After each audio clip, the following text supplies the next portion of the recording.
যখন আপনি মারা যাবেন, দুনিয়া থেকে বিদায় নেবেন, মানুষজন কেউ বলবে না আজকে বৃষ্টির দিন দাফন করিস না, কেউ বলবে না যে তারা 2টা দিন রাখ, কেউ বলবে না।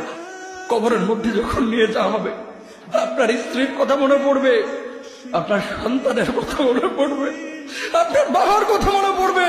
সবচাইতে বেশি কষ্ট আপনাকে যে জিনিসটা দেবে, কি নিয়ে কবরে ঢুকলাম, কেন সুদ খাইছিলাম, কেন ঘুষ খাইছিলাম, কেন কবরের জিন্দগির জন্য প্রিপারেশন নেই নাই। দুনিয়ার জিন্দগিতে একটা মামলায় ফেসে গেলে সুপ্রিম কোর্টে যাওয়া যায়, উচ্চ আদালতে যাওয়া যায়। আখিরাতের জিন্দগিতে কোনো মামলায় ফেসে গেলে পালাবার কোনো আর পথ নাই। চলে যেতে হবে। দালান ঘর, বাড়ি ঘর, টাকা পয়সার জন্য পাগল হয়ে থাকে আমরা, কিন্তু এটা আমার আসল ঘর নয়।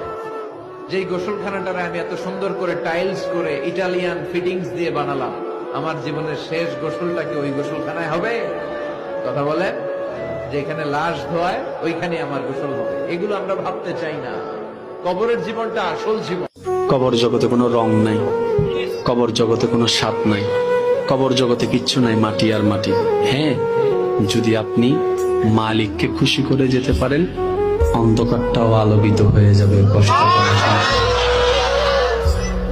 আপনার কবরের চিন্তা আপনি করেন, আমার কবরের চিন্তা আমি করব।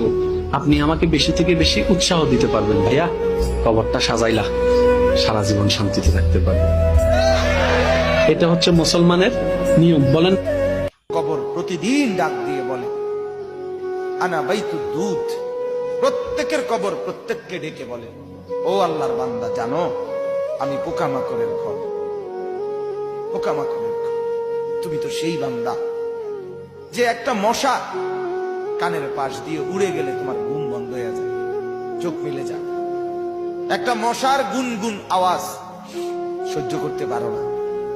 একবার কয়েল, একবার অ্যারোসল, একবার মশারি, এরপরেও তুমি চাও যে একটা মশাও যেন আমার কানের কাছে গুনগুন না করে।